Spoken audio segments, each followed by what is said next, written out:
Quando a gente entra na faculdade, pô, tem muita coisa legal pra fazer na Santa Casa. Eu já faço um pouco demais, assim. Eu pego muita coisa pro meu barco. Mas tem muito mais coisa legal pra fazer lá.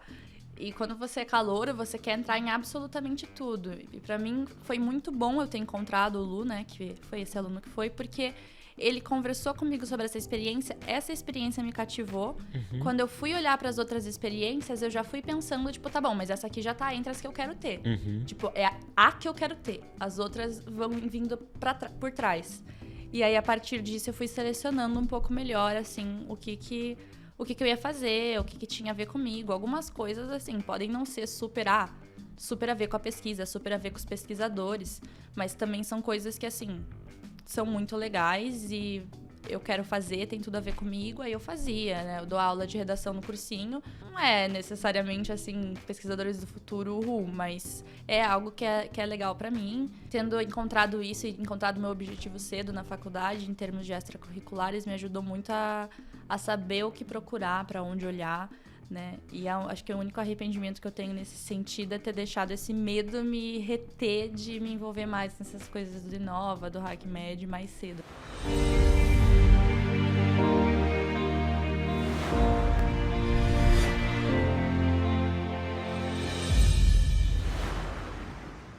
Sejam bem-vindos a mais um podcast. Meu nome é Cauê Gasparotto, eu sou médico formado aqui pela Universidade de São Paulo, fundador de um movimento chamado HackMed, uma empresa que tem por objetivo fomentar a inovação e o empreendedorismo no contexto da saúde, e atualmente estou me especializando na área de educação médica, aqui mesmo no HC, aqui na FMUSP. O intuito desse podcast é trazer convidados que podem ajudar vocês que acompanham a gente aqui a entender um pouquinho sobre perspectivas de carreira, como que você pode aproveitar tanto a graduação quanto depois da faculdade. E o objetivo é sempre trazer convidados que possam agregar em relação a essa visão da medicina e de como que caminha aí as áreas da saúde nos próximos anos. Então, queria antes de tudo agradecer aos nossos apoiadores, patrocinadores, a Manolha por oferecer o espaço aqui pra gente poder gravar hoje, que é uma editora focada no mercado de saúde, então tem muitos dos livros publicados aí pela Faculdade de Medicina da USP, o HC, uma empresa extremamente relevante no setor, e a Unicred, que é uma instituição financeira, uma cooperativa voltada para o profissional da área da saúde. Se você atua nesse mercado, acho que vale a pena conhecer um pouquinho dos serviços e dos produtos que eles têm a oferecer. É uma instituição focada exatamente na nossa classe, né, como profissionais. Então é isso, hoje a convidada especial, membro aqui do HackMed, Fernanda. Ela é estudante de medicina na Santa Casa, aqui em São Paulo. Tá indo pro intercâmbio no Canadá e vai contar um pouquinho da jornada dela dentro da faculdade, antes da faculdade e agora perspectivas futuras aí, trabalhando com pesquisa fora do Brasil. Então, Fernanda, obrigado por aceitar o convite. Uma jovem aí, pesquisadora, empreendedora, futura médica. É um prazer ter você aqui com a gente hoje. Queria pedir para você se apresentar, para o pessoal te conhecer um pouquinho melhor. Eu vim para São Paulo para fazer Santa Casa. Eu não sou daqui, né? Sou de Curitiba. Curitibana. Quantos anos você tem, Fê? Tenho 23 anos. 23 Sim. anos. Como é que foi esses primeiros momentos? Assim, eu acho que uma coisa que vale a pena a gente falar sempre, eu pergunto para os convidados que chegam, como é que foi essa escolha em relação à medicina? Assim? Você já tinha muito claro isso? Quem que te guiou para esse caminho? Eu tive umas leves crises de identidade, assim, no caminho, eu acho. Que eu sempre vi um pouco de interesse, porque eu sou um pouco, assim, pingadinha em todas as áreas. Eu gosto bastante de humanas, eu gosto de exatas, eu gosto de biológicas. E meus pais são médicos, e eu via um pouco de uma mistura ali das biológicas com as humanas na medicina. Então, me pareceu sempre um caminho bom, né, e meus pais conseguiram levar uma vida bem equilibrada, então eu não tinha tanto esse medo do desequilíbrio que algumas pessoas trazem quando elas consideram medicina. Aí, quando chegou na hora de fazer de fato, eu comecei a questionar, assim, sabe? Será que é porque eu conheço muito e eu não conheço tantas outras coisas? Aí eu dei uma viajada nas ideias, assim, de todas as possibilidades. Que foi mais ou menos a época ali do terceirão, segundo ano, na verdade, que apareceu para o meu irmão a oportunidade de aplicar para a faculdade de fora por conta do tênis.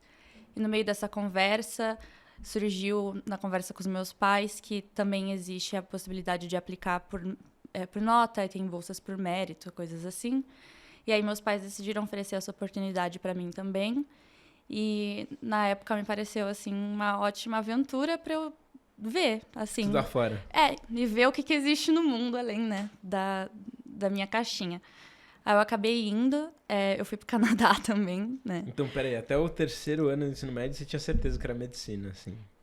Até lá, eu tinha, mas eu tinha essa ponta de dúvida, assim, que eu acho que eu precisava explorar. Foi uma parte muito importante do meu trajeto. E aí no 3º você viu essa possibilidade de estudar fora e você falou, vou usar isso pra rever se é realmente isso que eu quero, se tem outras possibilidades. Sim, mas a medicina sempre no fundinho da cabeça. Tanto que, assim, eu não contei pra ninguém que eu tava aplicando pra fora. Eu prestei vestibular de medicina, eu matriculei na Mackenzie lá em Curitiba. E eu acho que umas 2 semanas antes de eu ir pro Canadá que eu contei pros meus amigos que eu estava indo embora, criando o grupo da despedida, inclusive. E como que foi? Que era esse programa, assim? Era uma application para uma faculdade? Era um programa de summer, assim, alguma coisa? Não, era uma application para faculdade tradicional mesmo. Então, a gente selecionou algumas faculdades que tinham programas do meu interesse, que ficavam dentro do orçamento, tinham oportunidades de bolsa para estudante internacional. E a gente foi aplicando, assim. Muitas redações, fiz o SAT lá, escrevi muitos personal statements, peguei carta de recomendação com os professores do colégio, montei currículo. Bem diferente do processo aqui do Brasil. Montar currículo com 18 anos, né? 17, nem 18. Loucura. E aí eu fui aplicando, passei, aí a gente fez uma viagem zona, eu, meus pais e meu irmão. E só um parênteses, essa application você tem que escolher alguma área, você vai para mais geral e depois você define durante a faculdade? Como que é o processo? Depende da faculdade, mas em geral lá o processo é bem mais flexível nos primeiros anos em termos de qual major você vai fazer. Então eu peguei a área de ciências humanas, era ciências naturais e da vida, que chamava. Uhum. E eu escolhi essa área e eu também apliquei para a área de artes em psicologia. Dependia da faculdade qual que eu me apliquei. E meu irmão para as engenharias. Mas tem as áreas de artes, tem as áreas de engenharia, a área de business e a área de biológicas, geralmente. Aí eu acabei aplicando para essa. O primeiro ano é geralzão. Você faz lá, tipo, uma sala, 800 alunos, uns de economia, uns de biologia, uns de química, uns de engenharia. Todo mundo sentado lá, aprendendo cálculo. Uns porque vão usar e outros porque estão lá. Isso faz parte da vida. E foi uma experiência, assim, interessante. Eu acabei escolhendo, né, a minha faculdade que eu fui, que foi a McGill, lá em Montreal, porque da lista que eu me apliquei, assim, foi a que mais me encantou. E acabei passando. Me matriculei. Eu passei em psicologia e em biologia celular. Eu me matriculei em biologia mesmo. Aí, chegando lá, eu tinha bolsa por um programa que chama Work Study, que você ganha uma bolsa, mas dependente de trabalho realizado. E aí eu comecei a enviar uns e-mails com meu currículo, tudo. Enviei um e-mail para Sunny, que é a doutora Baxter, que foi onde eu acabei trabalhando. Cheguei lá meu primeiro dia, ela marcou uma entrevista, fui lá. Mas calma, onde você conheceu ela? Da lista de empregadores da bolsa, assim. Entendi. Que podia entrar em biológicas. Fui lá, não tinha ideia de qual era a cara dela, porque eu não era muito versada no mundo acadêmico dos negócios. Então, eu não sabia mexer em LinkedIn, nem sabia que existia LinkedIn. Então, eu nunca nem tinha visto o rosto da mulher. Só sabia que tipo de pesquisa ela fazia e o que ela queria no candidato.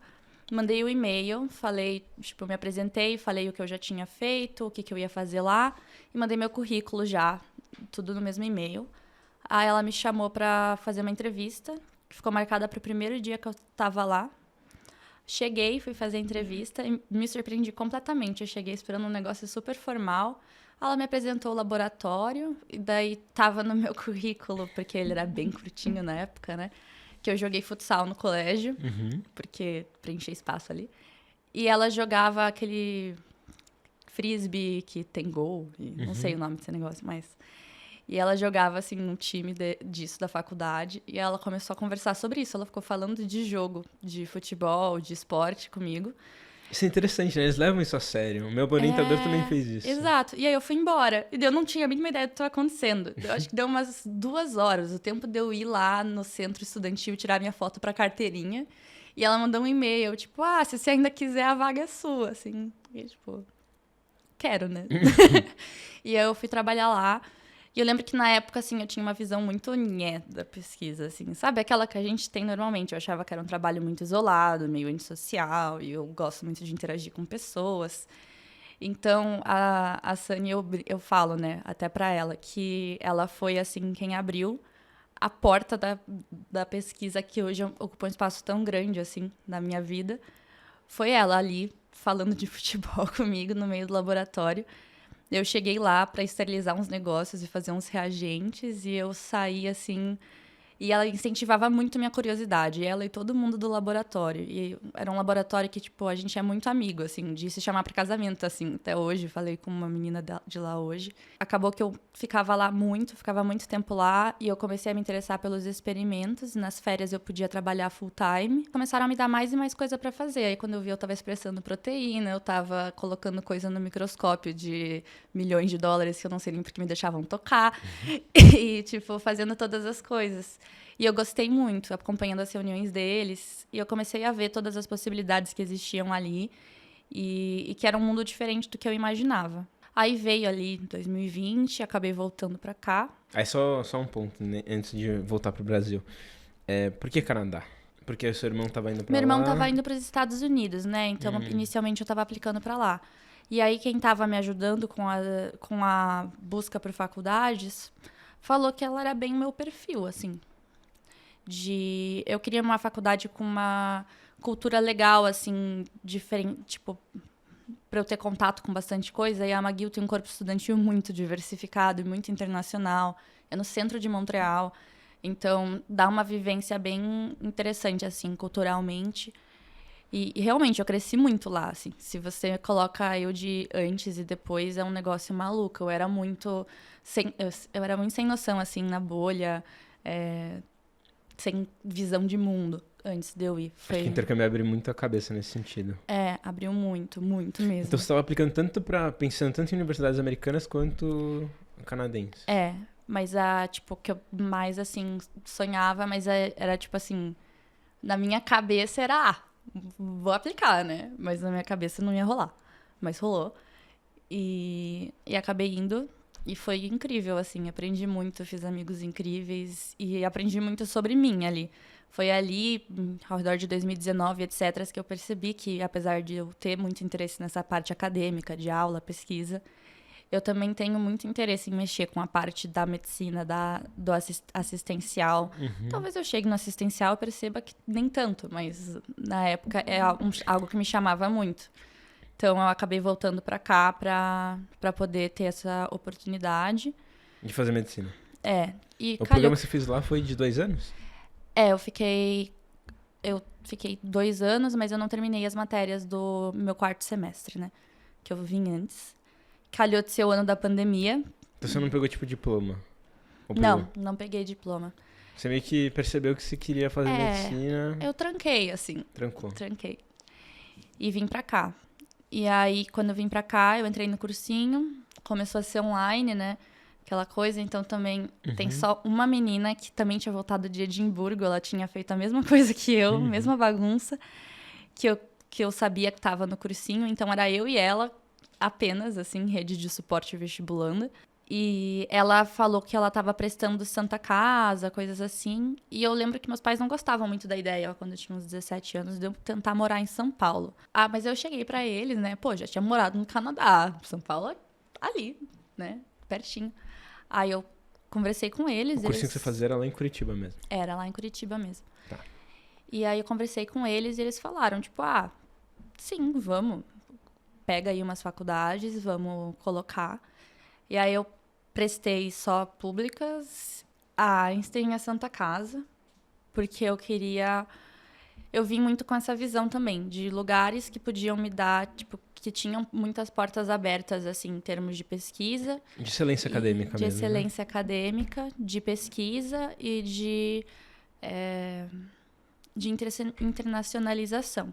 Então, meio que um negócio assim, claro que você consegue oportunidades nas outras faculdades também, né?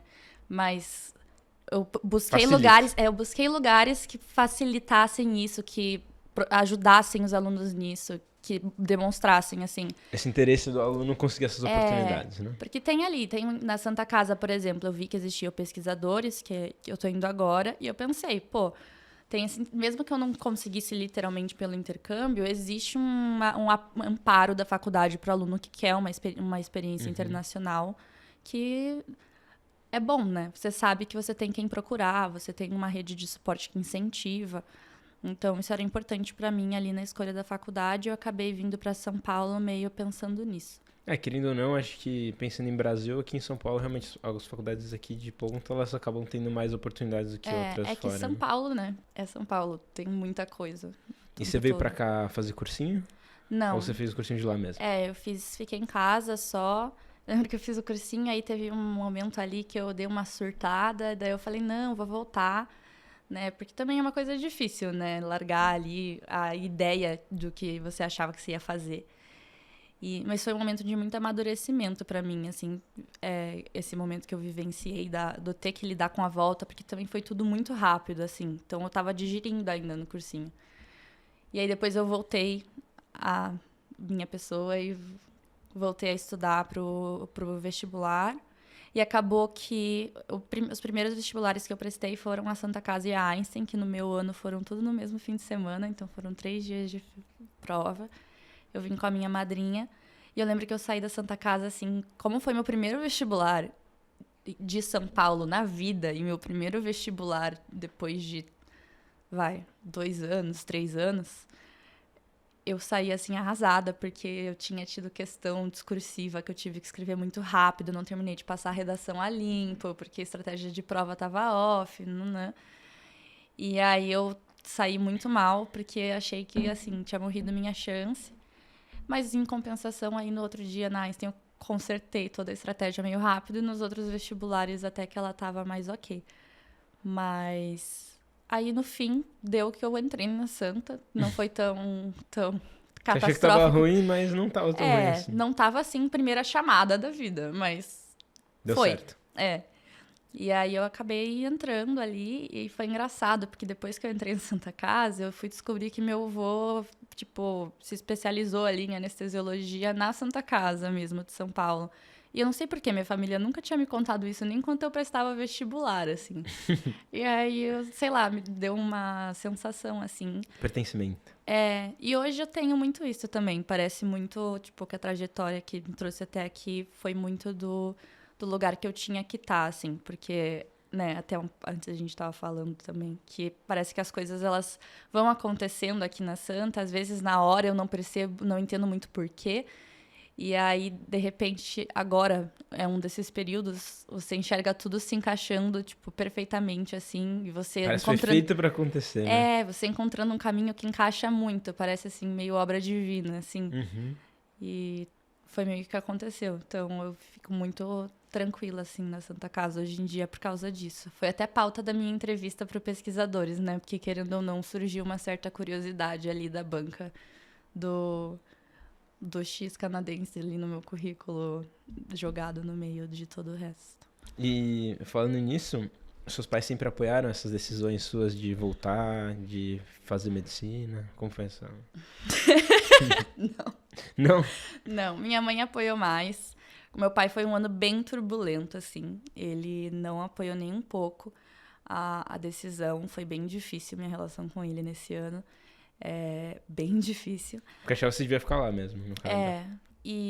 Mas no fim, eu vim pra Santa Casa. E hoje, depois que eu vim pra Santa Casa, ele viu... Acho que ele enxergou, assim, a diferença da Fernanda que tava lá e da Fernanda que tá aqui hoje. Eu sou, muito mais, acho que... fogo no olho e alegre, né, do que eu era lá. E eu era alegre lá, mas mais pro final eu já acho que eu tinha tido uma percepção de que eu tava no lugar errado, que já tinha tirado um pouco do brilho, assim.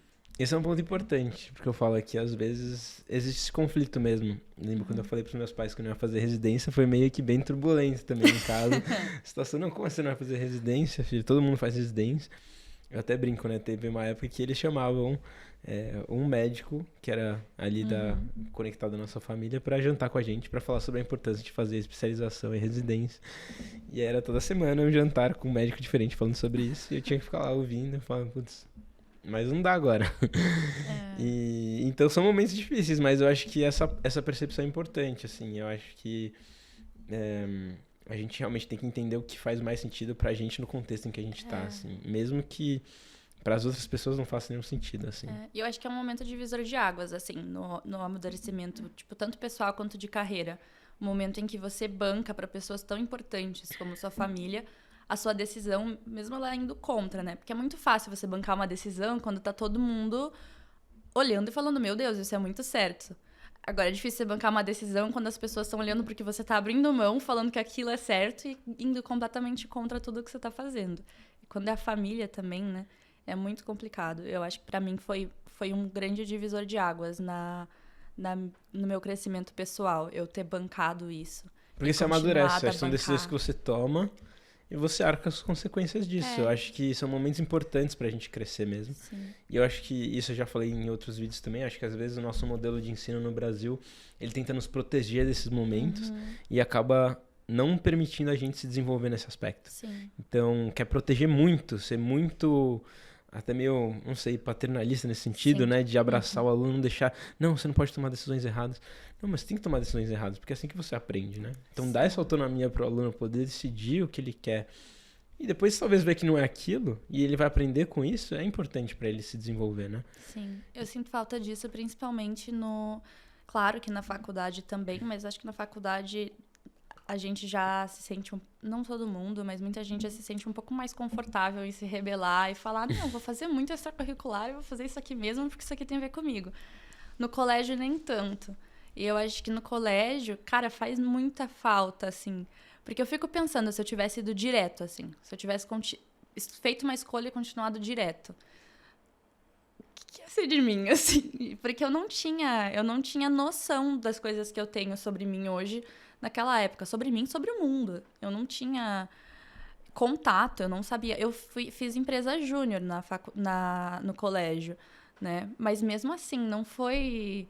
É um negócio muito pequenininho, são só 6 meses, não dá uma visão tão ampla de empreendedorismo, até porque para o aluno poder fazer isso dentro de como é montado o modelo, não pode ter muita carga horária, e aí você limita muito o que o aluno acaba aprendendo, né? Essa cultura de extracurriculares bem delimitadas e tipo, focadas com um objetivo muito claro, é difícil de ver. Pelo menos na época que eu fiz ensino médio era, né? Não sei como são poucas tá escolas agora. que fazem isso. E é importante. Porque no fim do dia, aqui a gente foca muito em entrada na universidade, que infelizmente é um vestibular, uma prova ali. E esquece de formar a pessoa junto, Exato. né?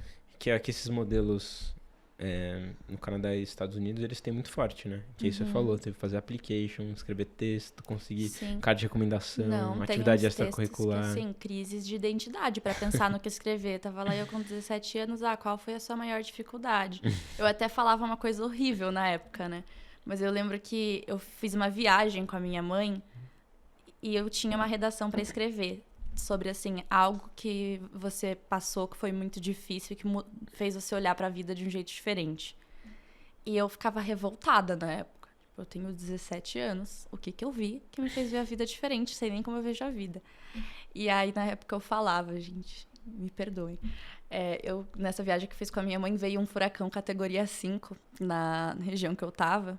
E aí veio algo para eu colocar na redação e eu dava graças a Deus por esse furacão ter aparecido, porque eu escrevi assim, mas muito assim, usando da criatividade, ainda bem que eu tenho, para embelezar o negócio, porque não tem nem essa capacidade de refletir sobre isso, porque a gente, quando eles deixam a gente tropeçar, é um tropeço tão protegido que a gente caiu, já colocaram um band-aid, a gente nem tem como digerir direito, passa, não se fala muito sobre.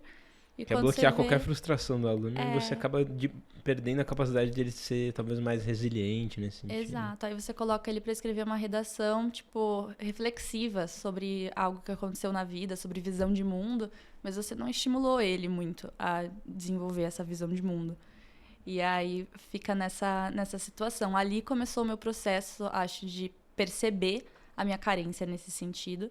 E eu já cheguei na faculdade um pouco olhando para todos os lados, assim. Eu tinha amigos em todos os cursos, até nos mais, assim, sei lá, estudo de gênero, tudo a ver com a biologia, nada. Mas eu tinha, assim, muitos amigos de muitos lugares, de muitos cursos diferentes, porque eu fui pra lá um pouco, assim, eu tenho que enxergar o mundo fora dessa caixa, porque depois que me colocaram pra fazer todo esse processo, eu me senti encaixotada, assim, num potinho muito pequeno. Que é uma outra crítica que eu tenho até o próprio modelo das faculdades de medicina. A gente se fecha muito só na medicina aqui, né? Sim.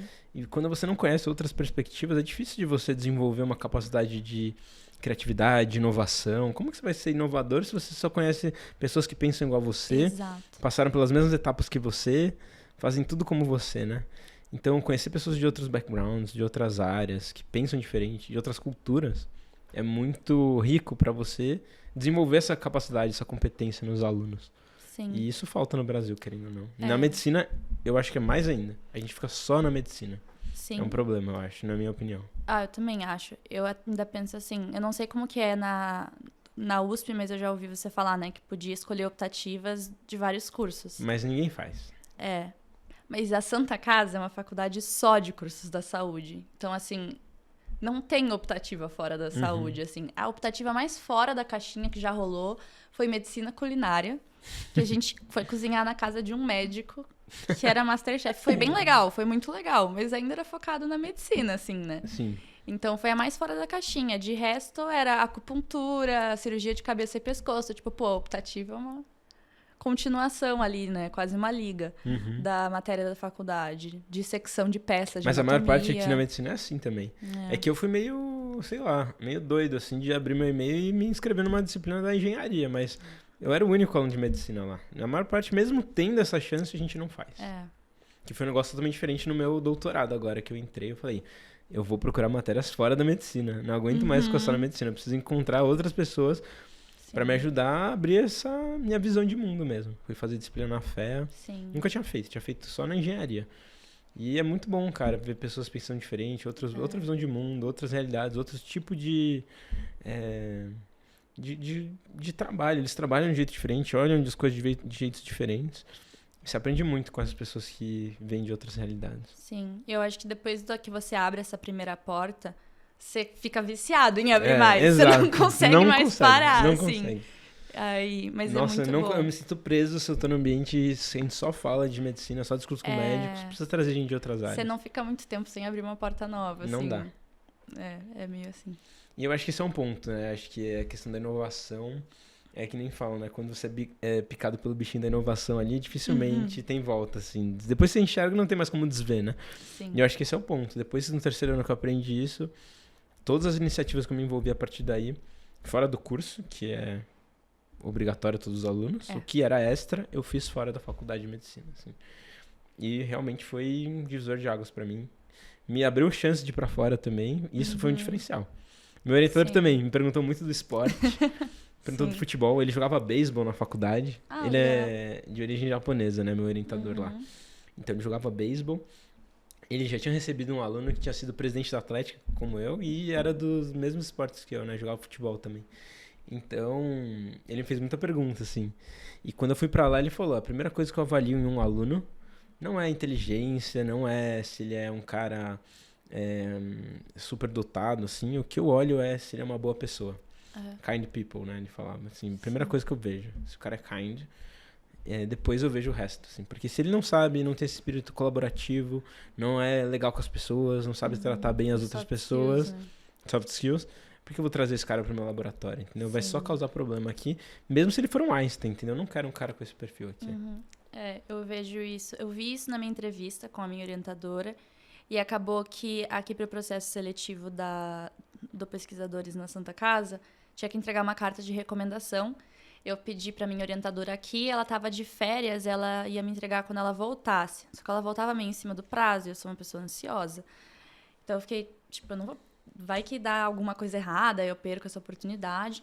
Aí eu entrei em contato, né? Eu mantenho um contato esporádico com a Sani. Eu mandei uma mensagem para ela, assim, no LinkedIn, expliquei um pouco a situação, perguntei se ela escreveria uma carta de recomendação para mim, mesmo fazendo tempo, né, que eu estive com Pô, ela diferencial lá. uma professora de lá de fora te mandando uma carta. Né, que eles levam bem à risca, né, Exato. para quem você vai escrever. E ela topou, e quando ela veio a carta, porque tinha que entregar por PDF para eles, então ela teve que me enviar a carta antes, eu acabei vendo ela.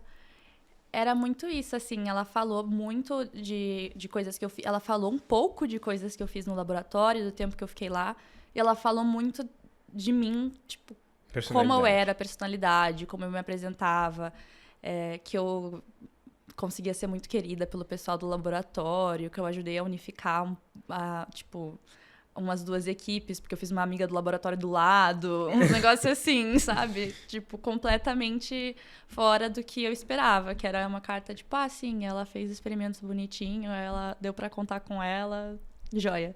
Que esse é um ponto que também já falei isso em outros episódios, até em outras entrevistas. Até teve uma entrevista que a gente fez com o Robson, que é professor de Stanford, e ele falou um pouco sobre isso, a questão da carta, né? Você sabe quando a pessoa conhece a pessoa da carta. Por isso que, principalmente quando tá aplicando para faculdades no exterior, né?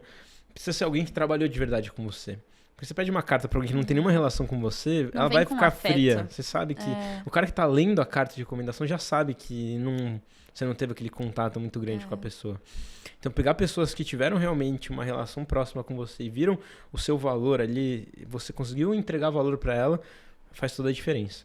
Meu orientador fez uma carta pra mim também de 2 páginas, porque eu tava aplicando pra um programa aqui no Brasil. Cara, sensacional. Também. Isso me colocou num outro patamar. O professor de Harvard mandou uma mensagem falando...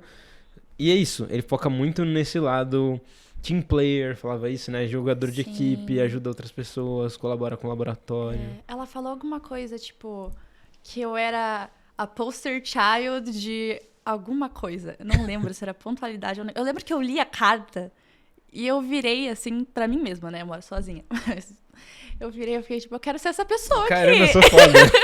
Eu quero ser isso aqui. Sou eu?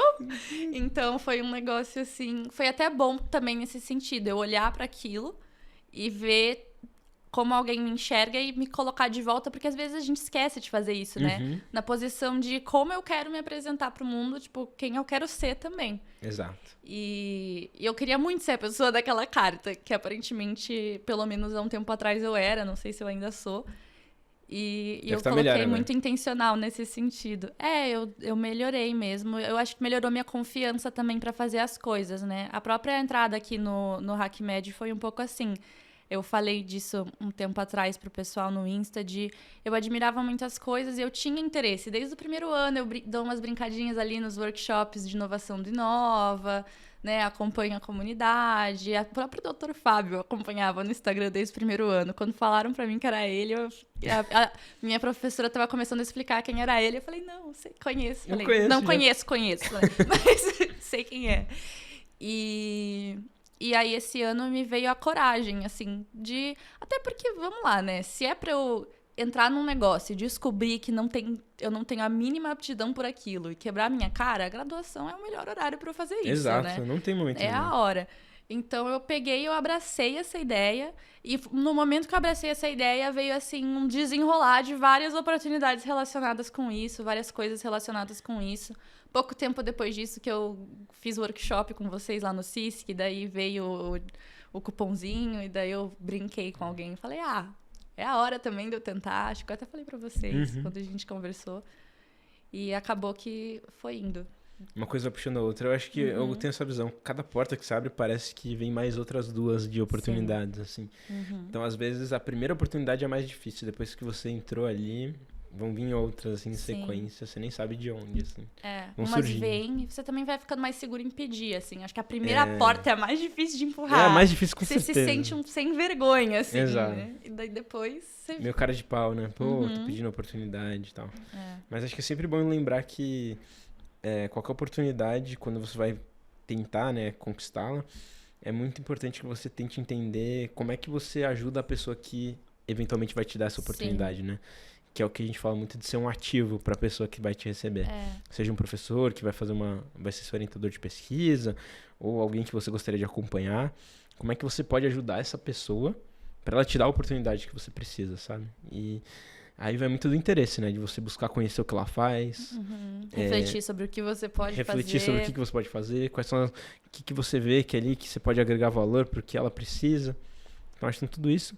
Só de você mostrar que você fez um trabalho de entender o que aquela pessoa faz, o que ela precisa, e você falar que você consegue eventualmente ocupar uma posição ali, já demonstra para as pessoas que você tem um puto interesse acima de 90% das pessoas. Sim. Que nem se dão o trabalho de refletir sobre isso. Que só vão lá, oi, quero pesquisar com você. Oi, quero pesquisar com você, meu nome é tal, eu sou estudante. Sim, exatamente. Então é outro nível de intencionalidade que a gente estava falando. Né? E nesse ponto, acho que é legal, aqui na USP a gente tem a USP Harvard, que foi o que eu fiz, né? E você na Santa Casa tem o programa de pesquisadores. Pesquisadores do Futuro. Pesquisadores do Futuro. Como é que funciona isso? Desde quando existe? Você conhece um pouco da história dele? Existe faz um tempo, assim, não sei quantos anos exatamente, mas acho que passa das décadas. Tem bastante aluno já formado que fez. Na verdade, eu conheci mais sobre o programa depois que eu entrei de um veterano que meio que me adotou junto com uma outra menina quando a gente entrou na faculdade. Excepcional também. E ele foi? Ele foi para o programa de intercâmbio, ele foi para o MD Anderson lá no Texas. Que legal. E ele incentivava muito, e ele, assim, fora da curva, assim, em termos de aluno. Muito bom. E aí eu fui sabendo mais, e quanto mais eu sabia, mais ficava claro pra mim que, assim, sabe? Do terceiro dia da faculdade eu respirava isso. Você só pode aplicar no segundo pro terceiro, do terceiro pro quarto ano. E eu já tava ali, tipo, quando que eu preciso ter uma iniciação científica já engajada para eu poder fazer tudo na timeline do programa. Cara, isso é um diferencial, porque você já se programa. As pessoas sempre me perguntam isso. Como é que eu posso aproveitar os primeiros anos de faculdade? E é isso. Se programar. Porque assim, tem oportunidades que vão vir só no segundo, terceiro, quarto ano, mas se você começa a trabalhar isso já no primeiro, você já se antecipa. Você se destaca. E se destaca também. Mas assim, tem uma série de questões, até financeiras, que se você começa a se programar antes, você já consegue estruturar pra frente. Sim. Comigo foi a mesma coisa. Quando eu descobri que o USP Harvard existia, e no meu ano eu só poderia ir no quarto ano, porque mudou o currículo, a gente não poderia antes disso, eu passei os 3 primeiros anos me preparando para ir. Juntando dinheiro com bolsa de iniciação científica. Eu reservava um dinheiro só para isso, para depois, quando eu tivesse intercâmbio, eu poder focar nisso. Atividades que eu me envolvi, meu envolvimento com pesquisa, porque eu sabia que lá conta muito. E te ajuda a focar também, porque querendo ou não, quando a gente entra na faculdade, tem muita coisa legal pra fazer na Santa Casa. Eu já faço um pouco demais, assim, eu pego muita coisa pro meu barco. Mas tem muito mais coisa legal pra fazer lá. E quando você é calouro, você quer entrar em absolutamente tudo. E pra mim foi muito bom eu ter encontrado o Lu, né, que foi esse aluno que foi, porque ele conversou comigo sobre essa experiência me cativou. Quando eu fui olhar para as outras experiências, eu já fui pensando, tipo, tá bom, mas essa aqui já tá entre as que eu quero ter. Tipo, é a que eu quero ter. As outras vão vindo por trás. E aí, a partir disso, eu fui selecionando um pouco melhor, assim, o que eu ia fazer, o que tinha a ver comigo. Algumas coisas, assim, podem não ser super a ver com a pesquisa, super a ver com os pesquisadores, mas também são coisas que, assim, são muito legais e eu quero fazer, tem tudo a ver comigo, aí eu fazia, né? Eu dou aula de redação no cursinho, não é necessariamente, assim, pesquisadores do futuro, mas é algo que é legal pra mim. Mas algumas outras coisas que eram legais pra mim, que não se encaixavam tanto ali, eu já sabia que eu não ia fazer. Não entrei no time. Porque não é minha cara, entendeu? Eu ia entrar no time, se eu entrasse, carregada ali pela manada, culturas, etc. E tendo encontrado isso e encontrado meu objetivo cedo na faculdade, em termos de extracurriculares, me ajudou muito a saber o que procurar, pra onde olhar, né? E acho que o único arrependimento que eu tenho nesse sentido é ter deixado esse medo me reter de me envolver mais nessas coisas do Inova, do HackMed, mais cedo, assim, na graduação. Mas tá cedo ainda no terceiro ano. Não, tá cedo, mas assim... Mas poderia ser, eu concordo. Podia ser mais cedo ainda. Eu tenho a mesma sensação quando eu descobri isso no terceiro ano. Eu falei, putz, eu podia ter descoberto a inovação e empreendedorismo no meu primeiro ano. Mas assim, tem gente que tá aí formada e nem ouviu falar disso ainda, né? Então a gente, de certa forma, ainda já tá adiantado. E eu acredito muito nessas coisas, de as coisas acontecem quando elas têm que acontecer, né? E Então, tudo bem. Não é algo que, assim, me tira o sono. Sim. Mas se alguém me perguntasse, eu acho que é a única coisa que me veio na cabeça de faculdade. Eu falaria, eu gostaria de ter me permitido conhecer isso mais cedo. Mas é isso, aprendizados. Eu também, se eu tivesse começado uma empresa hoje, do jeito que eu comecei, eu mudaria tudo, assim. Fiz várias coisas erradas, mas foi necessário. Esses erros que eu cometi no começo do HackMed foram necessários para eu ser quem eu sou hoje. E se eu for começar um novo negócio no futuro, uma nova iniciativa, ou até mesmo, né, evoluir o que a gente está construindo aqui, eu vou pegar todos esses erros que eu cometi e vou fazer diferente por conta disso, né? Desses aprendizados. Mas aí você falou que esse Pesquisadores do Futuro já existe há bastante tempo.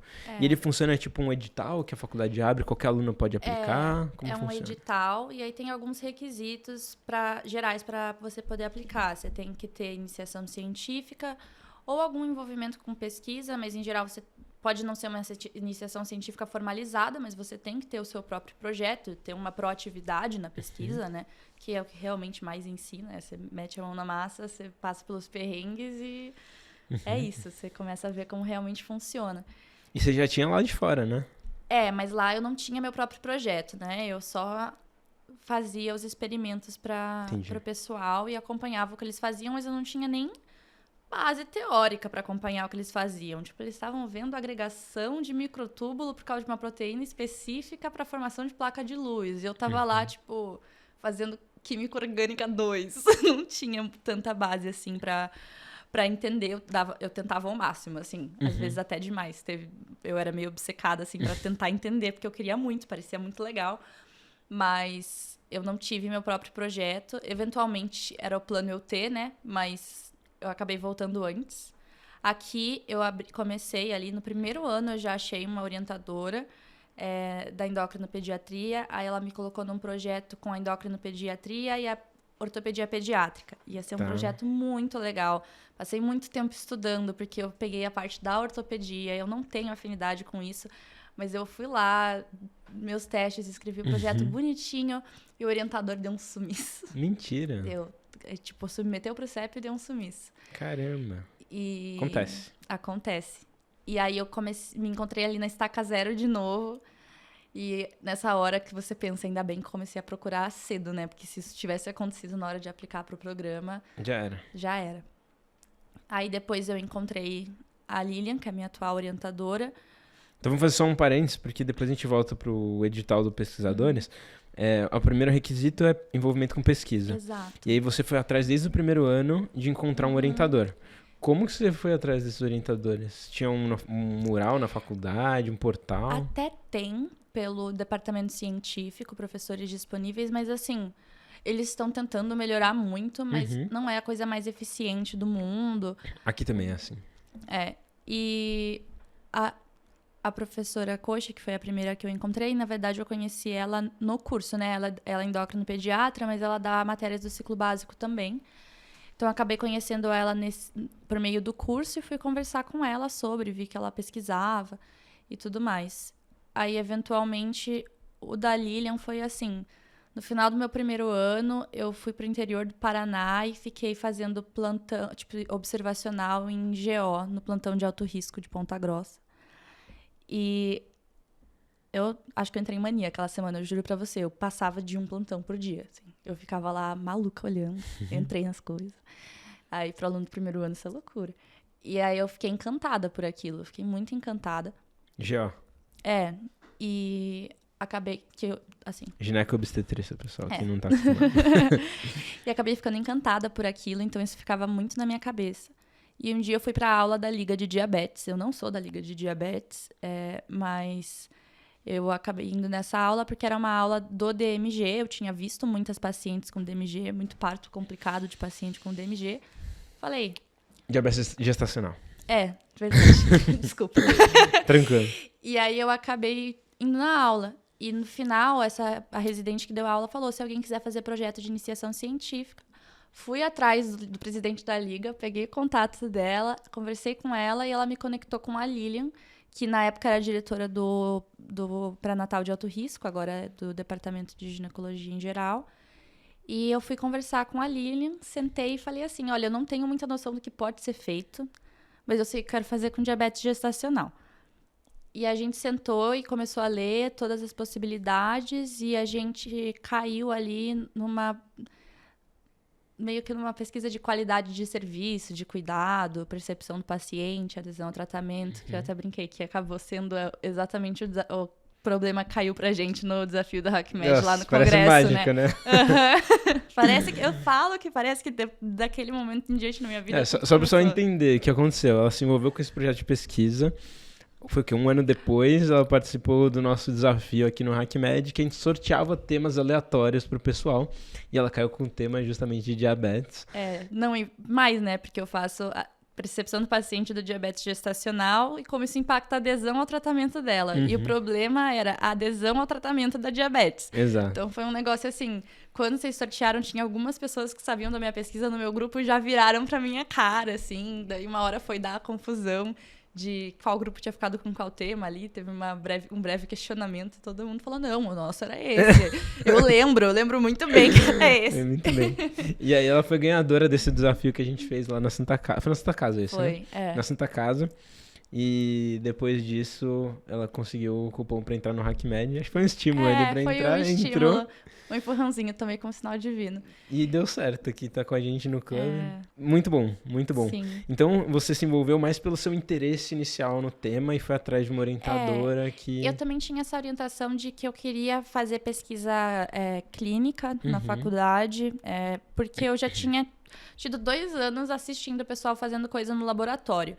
E o meu instinto inicial era correr pro laboratório, porque eu acho muito legal. Eu gosto muito de molecular, assim, sou das malucas da faculdade. Queria conhecer a clínica, saber como funcionava a pesquisa, para eu ter essa noção ali, quando eu fosse dirigir minha carreira, o que eu vou fazer depois que eu for formada. E com algumas coisas que eu quero ter para a vida, me parecia que a pesquisa clínica também seria mais fácil de conciliar como carreira, vida pessoal. Então, foi o que eu acabei procurando. E ali, na hora que a gente pensou em várias propostas, assim, de projeto. E na hora que caiu na minha mão esse que acaba olhando, né? Agora a gente expandiu, pegamos 3 calouras, tá entrando, tipo, questionário com servidor também. E você que lidera?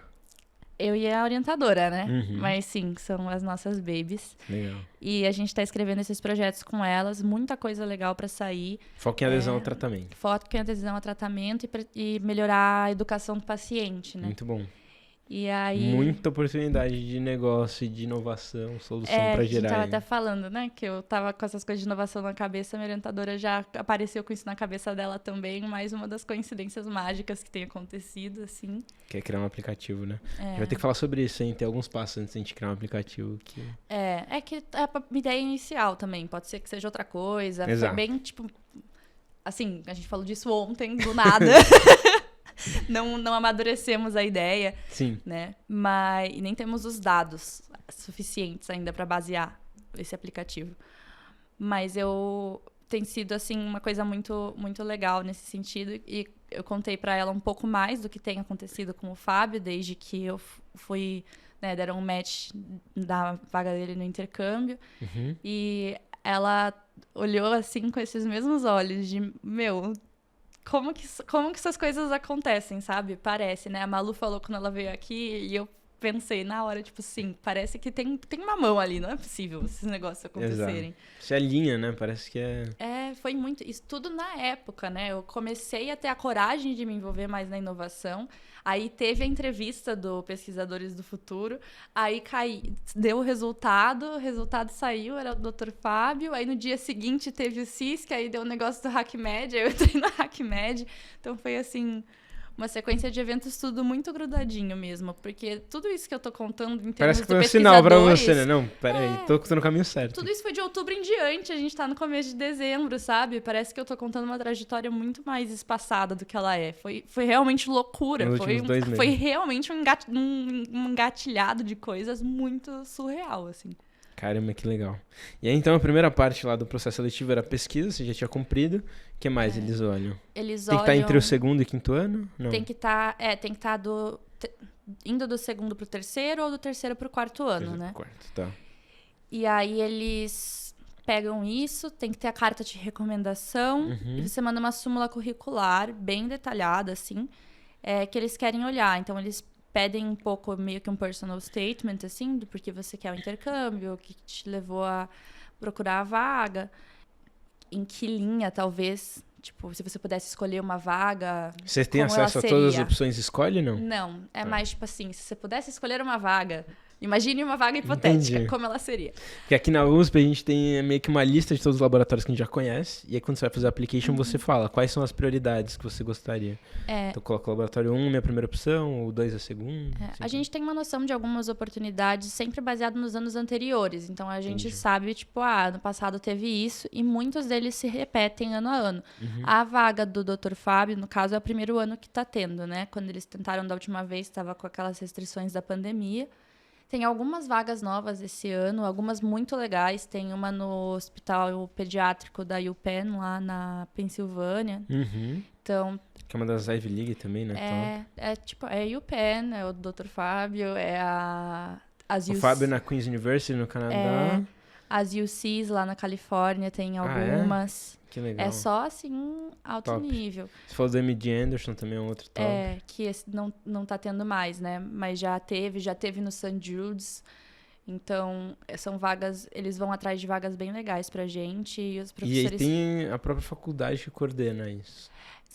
Uma banca de 3 professores, assim. É a orientadora da Malu, inclusive, que é um dos laboratórios da básica mais fortes lá da Santa Casa. Uma professora que tem um grupo de estudos bem forte também em saúde coletiva. E o diretor da comissão científica da faculdade. Eles 3 meio que coordenam o programa e as entrevistas, junto com a fundação, né? Eles fazem a ponte, né? A fundação que mantém a faculdade, que dá a bolsa para bancar o aluno lá, bancar tudo. E os professores fazem a ponte também do tempo, né? A gente perde um pouco de aula e tem que discutir com o professor como vai fazer a reposição. E aí eles fazem todo esse trabalho com a gente. Interessante. Então você tinha que fazer oportunidade de pesquisa, todos esses textos, carta de recomendação, tá entre o segundo, terceiro ou quarto ano. E aí você aplica. E aí, quais são as etapas, assim, do processo? Você, aplica até a data prevista. Né? O primeiro corte você se organizou direito para fazer isso aqui. E aí, depois disso, tem uma prova escrita, que eles dão um tema ali, uma situação, problema. Geralmente, é bem relacionado ao intercâmbio. Esse ano, inclusive, foi um perrengue que rolou com uma menina do ano passado, uma situação bem difícil de lidar. E perguntam assim, como você lidaria com isso? Caramba, problem solving, assim. E você tem, 40 minutos para escrever em inglês, e ali eles avaliam como é seu inglês e como é essa sua habilidade ali de se virar, né? Então, eles avaliam essas 2 coisas, a resposta e seu inglês.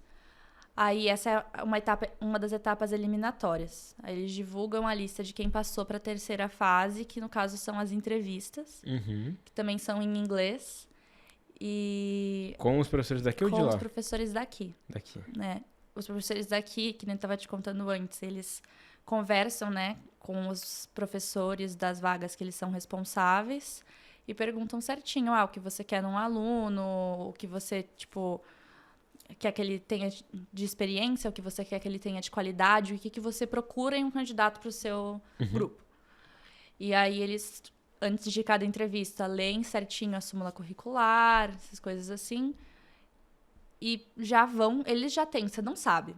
Eu falei pra você que eu descobri isso por acidente do destino, né? Você não sabe, mas eles já têm vagas em mente pra você. Então, a entrevista é muito direcionada pra isso. Eles querem te conhecer, entender um pouco da sua trajetória. Ela é bem diferente pra cada pessoa. Eu treinei, né? Eu fiz um simulado pra entrevista com um outro veterano meu que foi pro St. Jude's. E... a gente falou muito da minha pesquisa. Eu cheguei lá, eles só perguntando de McGill. Eu, Perguntando do quê? Da McGill e por que eu voltei. E se eu tinha arrependimentos. E eu tava lá, isso não foi pra isso que eu me preparei. Mas deu tudo certo, me virei bem. E foi uma entrevista muito gostosa, assim. A gente deu até risada uma hora. Até eu entrar na sala, eu tava numa tensão que o professor olhou pra mim e falou, você não tem que estar nervosa. Por que você tá tão nervosa? Dava pra ver quão tensa eu tava. E eles realmente só querem entender qual aluno é bom pra vaga. Então, você entra na sala, a energia fica até mais leve, o que é muito curioso, né? Você não imagina tanto de uma entrevista. Isso eu senti muito também. Aqui a gente faz entrevista. A gente acaba fazendo com os professores de lá mesmo, mas eles fazem muito nessa pegada, de entender... Porque já tem mais ou menos o perfil do aluno com a vaga, eles só vão lá pra confirmar se realmente faz o match. Eu achava que era uma coisa da Sunny, assim, porque ela era meio divertida, assim, das ideias.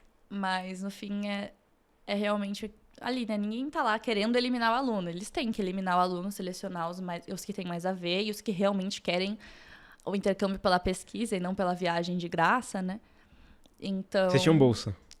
Eles bancam tudo. Que legal. Aqui na USP não é assim, não. A gente teve que se virar pra conseguir dinheiro. Ah, não. Essa Caraca. é a oportunidade da Santa Casa. Que legal. Eu fico chocada, assim, com quem não aplica e faz pesquisa. Tipo, senhor... o que você tá fazendo? Exato. Caramba, isso é muito legal pra você que tá prestando vestibular. Eu não sabia dessa oportunidade, que inclusive financia os alunos pra ir pra fora. É realmente muito difícil encontrar um programa como esse. Existia na época do Ciência Sem Fronteiras, que o USP Harvard era bancado. Acabou. Hoje em dia os alunos têm que se virar pra conseguir dinheiro e ir atrás de bolsas fora. Então, realmente um diferencial gigantesco pra universidade. Por isso que me chamou tanta atenção ali, quando eu tava decidindo o meu rumo ali, ainda no cursinho. Eu mesmo não sabia dessa. Não, é incrível. E são quantos alunos que vão? É incrível. Varia de ano a ano, são entre 10 e 15. E essa bolsa, quem te financia, sabe? A própria faculdade? A Fundação Arnaldo Vieira de Carvalho, que é a mantenedora da faculdade, da Santa Casa. Aí eles financiam todos os anos esses alunos. E aí eles têm um budget, mas eles não te contam o budget, porque você vai atrás das coisas que você vai fazer, e se eles te contarem o budget, você pode ser mais liberal. Aí eles vão indo, se você passar, eles falam, não, tem que ser mais barato. Mas se for menor, aí você não sabe se foi menor ou se foi maior, né? Entendi. E é só isso, assim, que você tem que ir atrás, mais do que fazer. Eu dei sorte nesse sentido, porque o Dr. Fábio é realmente muito solícito, muito aberto. Ele marcou uma reunião para me conhecer, eu até falei pra professora, né? Ninguém, assim, sabia muito o que ia acontecer. Eu abri a reunião, tava esperando que ele quisesse me conhecer e me contar um pouco do que podia ser feito lá. Ele virou para mim e falou, como você quer que seja a sua experiência? E eu fiquei assim, tipo... incrível, mas eu não imaginava que fosse isso que fosse acontecer aqui, né? E então tem sido incrível nesse sentido. E ele foi me contando muito assim, onde eu vou trabalhar, onde a gente vai ficar, onde é bom pegar casa, onde era bom pegar isso, se eu precisasse de ajuda para casa, ele podia me conectar com uma pessoa. E acabou ficando muito tranquilo por causa disso, né? Disso e da McGill, né? Que a minha afilhada da faculdade de lá, o irmão dela agora tá na Queens. E ele arranjou uma menina que vai fazer intercâmbio agora. Eu peguei o quarto dela na casa. Que legal. Então foi bem tranquilo de pegar. E calhou que a casa é bem perto. O Dr. Fábio conferiu. Bem perto da onde a gente vai fazer as coisas. E vai ser um ano de pesquisa? Não. A gente fica lá por 2 meses. Né? 2 meses? Eles bancam a gente por 2 meses. Que são os meses das férias. Fecha 60 dias. E aí, claro que a depender, se for pesquisa de laboratório, você só pode fazer esses 2 meses. A depender do tipo de pesquisa, se for algo que dê para continuar remoto, se você se der bem ali na situação e o orientador propor, você também acaba conseguindo então essa mais de curta duração, assim. Porque eu acho que... eu não sei se é porque daí eles bancam e é menos tempo, ou se é mais pela questão do curso mesmo, deles não quererem, assim, fazer alguém trancar. Eu acho que trancar o curso ia limitar bastante a qualidade de alunos que eles iam conseguir pegar ali. Né? Isso aqui acontece aqui, a gente tem que meio que travar 1 ano, né, pra poder ter a experiência de 1 ano. Assim, não que seja uma coisa ruim, né? Não, mas é mais... É um sacrifício maior, digamos assim, entre aspas. Apesar da oportunidade também ser legal de ficar 1 ano fora, assim. Eu acho que é incrível, assim, eu ficaria 1 ano, mas é legal ter essa oportunidade completamente feita ali de 2 meses, porque é de 60 dias que você, assim, é catapultado. Não, aí não tem nem por que você pensar em não fazer, assim. Não tem nenhum motivo de receio de cair de turma, nem nada. Não tem, é por isso que eu falo que eu fico chocada. Eu fico, gente, o que vocês estão fazendo é só vantagens, na vida de não tem por que não aplicar para esse programa. Não tem por que não aplicar para o programa. Concordo. Não tem. Na pior das hipóteses, você não cai na vaga que você mais queria, mas você ainda cai numa vaga que você aprende pra caramba, né? Exato. Quando eles estavam me entrevistando, eles até falaram, né, tipo, perguntaram o que seria a minha vaga ideal. Eles falaram, é da clínica, né? Daí eu falei, sim. E daí eles perguntaram se eu estaria aberta à saúde pública. Eu olhei na cara deles e eu falei, vocês sabem mais. Sabe, vocês sabem mais. O que vocês acharem que eu vou aproveitar, eu confio em vocês. Boa. E confiei bem, porque eles fizeram um match de milhões, assim.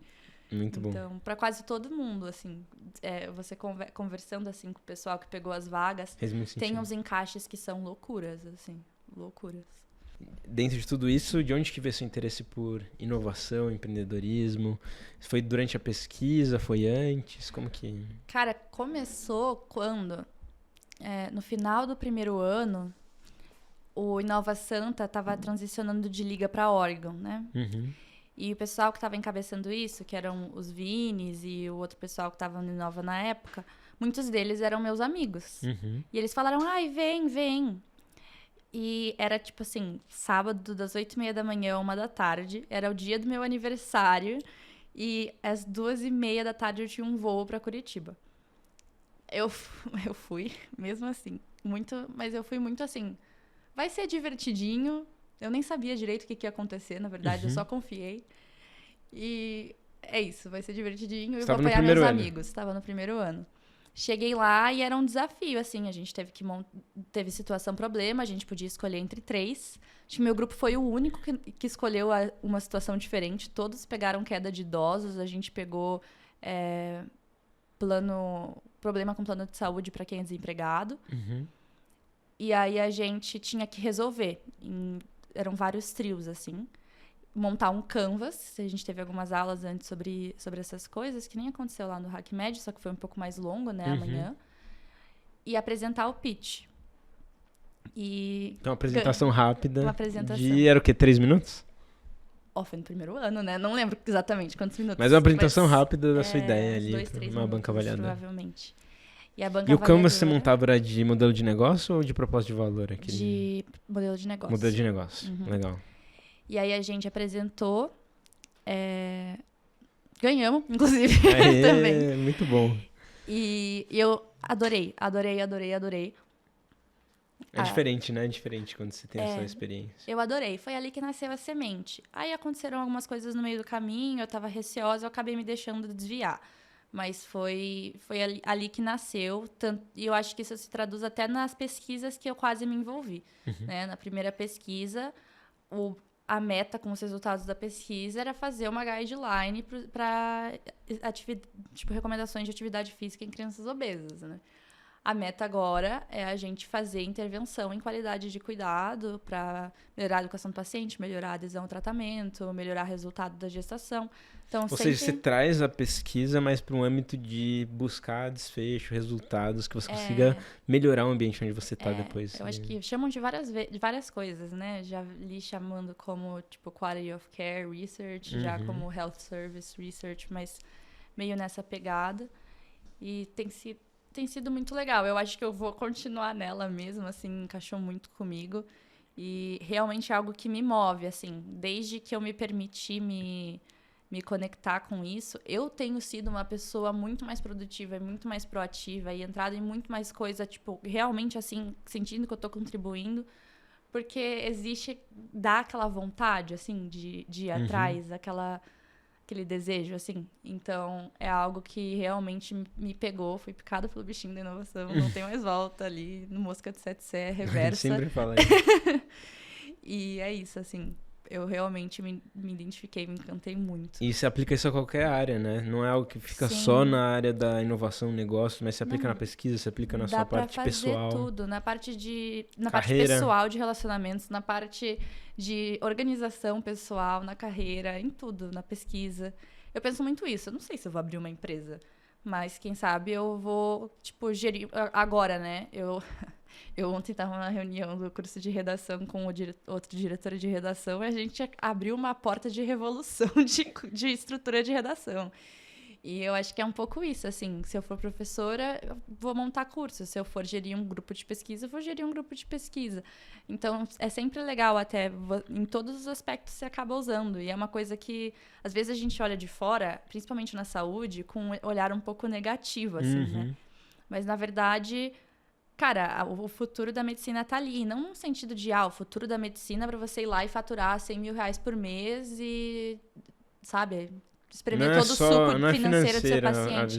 Não, a mudança na saúde, as soluções da saúde estão tudo ali, estão tudo no empreendedorismo e na inovação. Né? Seja por acho que é uma visão de mudar o status quo que a saúde precisa tanto. Que a gente tá com uma saúde que tá insustentável, a gente precisa encontrar caminhos alternativos para isso. Sim. E essa visão é a única que permite você ter desenvolver essa visão de tentar encontrar esse caminho. Tipo, beleza, eu identifiquei que tá tendo muito problema nessa população em relação a, sei lá, STD. Beleza, aí eu vou fazer uma pesquisa para entender o que tá acontecendo. Mas como que eu vou saber o que eu vou procurar? Sabendo que eu acho o que pode estar dando errado e onde eu posso intervir. Aí você consegue direcionar sua pesquisa e você evita um projeto que fica no ar, assim. Então, a própria relevância, o impacto da pesquisa, para quem é mais academicista, tá ali, tá no empreendedorismo também, não tem como fugir, assim, é algo que realmente... É o discover que a gente fala, é a descoberta da necessidade. Exato. Tudo que existe é porque tem uma necessidade por trás. Não existe você criar um aplicativo que não resolve o problema de ninguém. Sim. Não tem por que ele existir. E eu acho que a gente escuta a palavra empreendedorismo na saúde e o pessoal ali da faculdade automaticamente jogam, tipo, mercantilização. Exato. Né? Privatização do SUS, já começa a ir pra um caminho. O SUS precisa de empreendedores. O SUS precisa muito de empreendedores, inclusive. Exato. Né? Intraempreendedores, enfim. Fê, se fosse deixar uma mensagem pra quem tá na faculdade hoje, que talvez tenha muitas dúvidas que você já teve no passado, assim, que dica você daria que foi importante pra você, pra quem tá acompanhando a gente aqui? Você tá no começo da faculdade de medicina, às vezes, ou tá pensando em entrar na faculdade ainda? Procure, assim, sem muita neura também, porque algumas coisas a gente vai descobrindo no meio do caminho, né? Mas se você já tem algo que você sabe que te interessa, que você gosta... Procure ali na sua instituição onde isso existe, ou nas instituições que você está prestando onde isso existe. Defina ali suas prioridades e vá atrás das coisas pensando nisso. Eu acho que isso faria muita diferença até... Né, na minha outra faculdade eu tive um burnoutinho, porque eu peguei muita coisa eu olho para trás e falo, por que eu peguei isso? Só por pegar. E na medicina, assim, é curso integral, então também a gente é bem predisposto a isso. Então, qualquer intenção que você consiga identificar agora no começo do curso, eu pegaria, me agarraria a ela e conversa com um veterano que fez coisa legal, assim, conversa com um veterano. Sai aí perguntando pelos corredores, seja o estereótipo de calouro, que é curioso, porque você descobre coisas muito legais. Foi assim que eu cheguei no Lucas, porque eu era uma caloura muito curiosa. E, de repente, todo o meu trajeto da faculdade mudou. Fê, última coisa, todo final de episódio a gente pede... A gente tem uma parte de Hacker Conectado que a gente pede uma indicação. Indicação de filme, livro, documentário, série, qualquer coisa. Essa parte mais cultural, enfim. Que foi importante pra você, que você gosta. Pode ter a ver com o que a gente falou, pode não ter. Mas que você sugeriria pra quem acompanha a gente aqui hoje. Cara, me marcou muito uma autora que eu despretensiosamente peguei pra ler, que é a Anna Sui e a Aline Bay também. 2 livros que eu peguei completamente despretensiosamente para ler. E algumas coisas que elas colocavam ali no meio. Assim, sabe aquelas frases de impacto? Uhum. Tem algumas coisas ali no meio. Carla Madeira também. Carla Madeira, na verdade, foi maior. Que eu li e eu não sabia que isso era possível. Eu posso te declamar frases do livro, assim. Porque elas se encaixam, assim, pra tudo na vida. Eu acho que algumas amigas devem achar que é meu mantra. Na verdade, não. É só uma frase que grudou na minha cabeça, assim. Fala sobre o quê? Da vida, dos relacionamentos, das relações, que na verdade são tudo, né? Profissionais, interpessoais. Eu li muito dela para os meus alunos no cursinho esse ano, da Carla Madeira. Fala de relacionamentos, fala de arrependimentos, de olhar para trás. Eu lembro que um dia eu tava lendo o livro antes de ir pra aula de redação e eu ia ler a cartinha de despedida para eles e eu levei o livro junto para eu ler, que eu acho que foi a última que eu li que me pegou, de arrependimentos mesmo e de olhar pra vida, assim, olhar para trás nas memórias, que a gente tem sempre um mar, assim, escuro e no meio tem umas ilhazinhas assim, brilhando no meio, e são essas as coisas, assim, que a gente se agarra e que faz a gente realmente manter as memórias, manter os aprendizados. E pra mim, ali naquele dia, pegou muito, porque eu tava me despedindo de gente do cursinho. Se tem um mar escuro, é o vestibular, né? O ano de vestibulando. E acho que eu vi muito isso ali, de impacto que você pode ter nas pessoas, que as pessoas podem ter em mim, E esse tipo de coisa. Eu não sei se as pessoas brisam, que nem eu briso às vezes nessas coisas, mas eu li e eu comecei a pensar muito nas pequenas coisas que aconteceram dentro da vida, que acabaram me marcando e me pautando. Minha professora de redação no colégio me fazendo publicar, submeter meu poema para o concurso. Eu decidindo ir apoiar os Vinis no primeiro ano e acabando descobrindo que eu adorei empreendedorismo. Eu acordar cedo para ir pro workshop do HackMed no CISC. Essas coisas assim que acontecem na vida e que, cara, é tudo, assim. Eu acho que eu vou ter 60 anos, eu vou olhar pra trás e eu vou lembrar dessas coisas, porque elas têm um impacto gigantesco pra mim. Muito bom. Com certeza vai servir pra alguém que tá ouvindo aqui, tenho certeza absoluta. Se tocar uma pessoa, acho que já faz sentido, né? E pra quem tá fazendo vestibular, dá umas boas introduções de redação aí. Boa, muito bom. Dá uns bons links com a vida. É isso então, Fê. Muito obrigado por compartilhar sua história com o pessoal. Eu tenho certeza que vai servir aí pra muita gente, vai ajudar. E se alguém quiser depois te procurar, entrar em contato, se tem algum canal que eles podem te mandar mensagem, eventualmente se conectar. Eu tenho um Instagram semi-profissional em transição, que é @fer.favorito. A gente vai deixar aqui na tela pra vocês. Eu vou postar muito intercâmbio lá também. Ótimo, então, se tem interesse em intercâmbio, já segue ela lá e já começa a mandar suas dúvidas. Quem sabe ela não vai te dando dicas aí quando você chegar a sua vez de ir pra fora. Fê, muito obrigado. Obrigado a todo mundo que ficou até o final. Não se esqueçam de se inscrever no canal, ativar o sininho, deixar seu comentário, sugestões de temas, próximos convidados que vocês gostariam de ouvir aqui no nosso podcast. E faço o convite a conhecer aqui a nossa comunidade do HackMed. Como a gente já comentou aqui, pode ser realmente algo que é um divisor de águas para algumas pessoas. Sim. Depois que é picado no bichinho da inovação, não tem volta. Então pensem bem realmente se é isso que vocês querem. Mas assim, eu acho que é uma oportunidade para você enxergar realmente a medicina, a saúde com outros olhos. E querendo ou não, eu tenho realmente essa visão de que pessoas com perfil empreendedor sempre vão ter oportunidade no mercado, porque ou as pessoas precisam de pessoas com esse perfil, ou se não precisarem, você vai criar suas próprias oportunidades, porque é isso que o empreendedor faz no fim do dia. Criar suas oportunidades em cima dos problemas que existem. Dificilmente a gente vai ter um sistema que não tenha nenhum problema para ser resolvido. Então é isso. Obrigado a todo mundo que ficou. Vamos deixar o QR Code na tela para quem quiser também fazer parte aqui da nossa comunidade, aprender mais sobre tudo isso. E eu espero vocês no vídeo da próxima semana. Um forte abraço.